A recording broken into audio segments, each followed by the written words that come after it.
Wejangan welas asih, Guru Agung Buddha Hidup Jikung.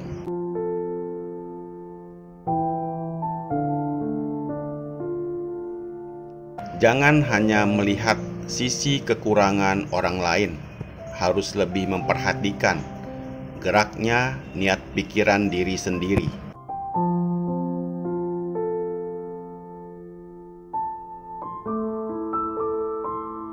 Murid, jangan biarkan niat hati bergerak sembarangan. Terlebih, tidak boleh ada keserakahan hati.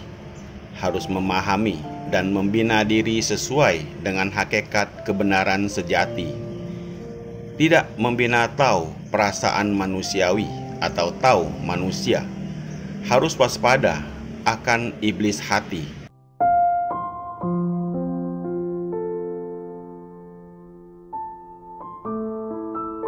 Hati yang serakah adalah salah satu dari akar membangkitkan iblis hati.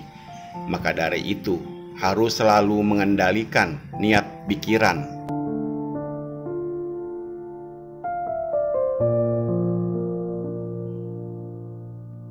Niat pikiran harus benar dan lurus, sesuai kebenaran. Hati yang tidak benar akan mudah mengundang iblis. Di saat hati kita benar dan lurus, iblis tidak akan bisa apa-apakan kita.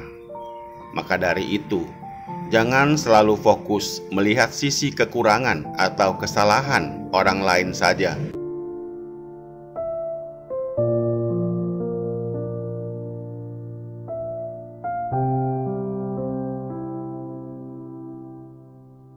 Dalam proses pembinaan dan pelaksanaan tau, harus baik-baik mengikat jodoh baik dengan semua orang, dan bukan mengikat jodoh buruk atau bukan menciptakan permusuhan.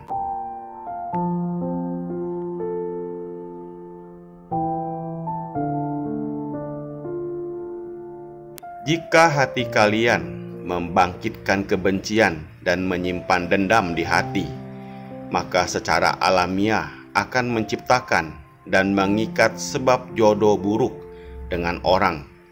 Oleh karena itu, semua orang harus belajar mengembangkan dan membina watak rohaninya.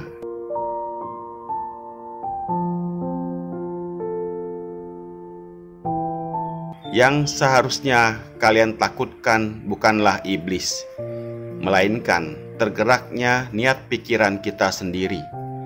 Membina diri itu memperbaiki hati kita sendiri, mengubah emosi diri, temperamen diri, tabiat buruk diri sendiri.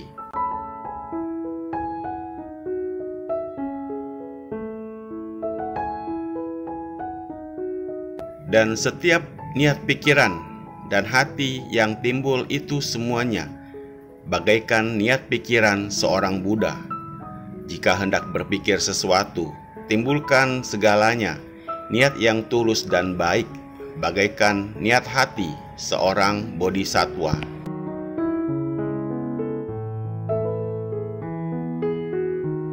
Murid, jadi apalagi yang membuat hatimu terikat?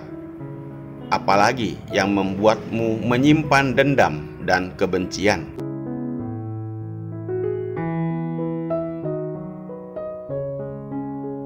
Membina tau harus baik-baik menjalani praktek pelatihan diri. Yang terpenting adalah benar-benar menerapkan kebaikan, mengamalkan pahala dan perbuatan baik. Namun jika hanya diucapkan tanpa menerapkan, sama saja itu omong kosong. Jangan hanya diucapkan tetapi juga diterapkan.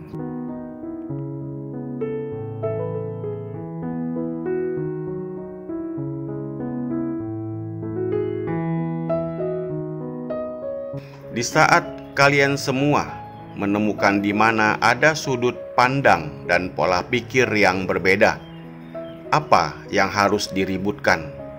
Apa yang membuat sakit hati?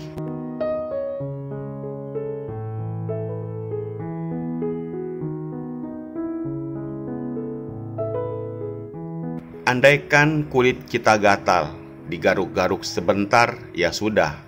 Betul tidak? Jika terjadi perbedaan sudut pandang, cukuplah dibahas sebentar, bagaikan menggaruk bagian kulit yang gatal. Setelah itu, kan selesai.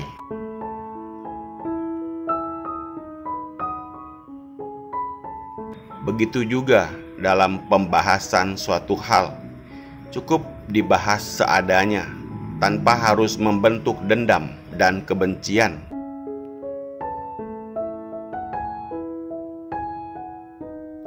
Jika kamu tidak akur dengan orang lain di saat melakukan sesuatu, melihat sisi kesalahan orang lain, ini itu salah, lalu diri sendiri juga tidak bisa kompak dengan seluruh bagian, tidak mau akur dan tidak mau mengalah dengan semua orang.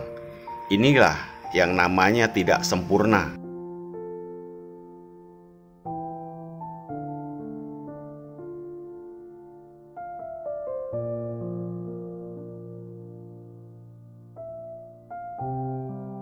Diri sendiri tidak bisa menyempurnakan orang lain, dan orang lain juga tidak bisa menyempurnakan dirimu. Kamu harus berusaha menuntaskan jatah tugasmu sendiri dengan sebaik mungkin, maka harus bersedia bekerja sama dengan sempurna. Ketika diri menghadapi perbedaan pendapat, setiap orang harus berkomunikasi dan berkoordinasi dengan baik.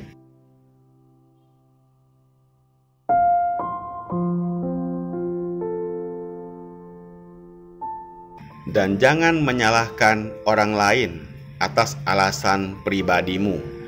Dan jangan karena urusan pribadi menundakan penyempurnaan semua umat, karena ini adalah urusan surgawi.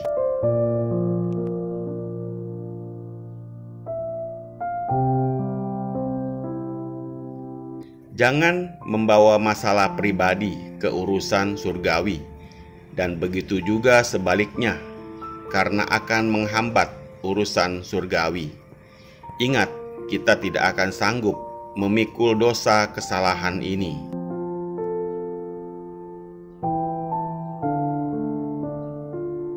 Semoga bermanfaat.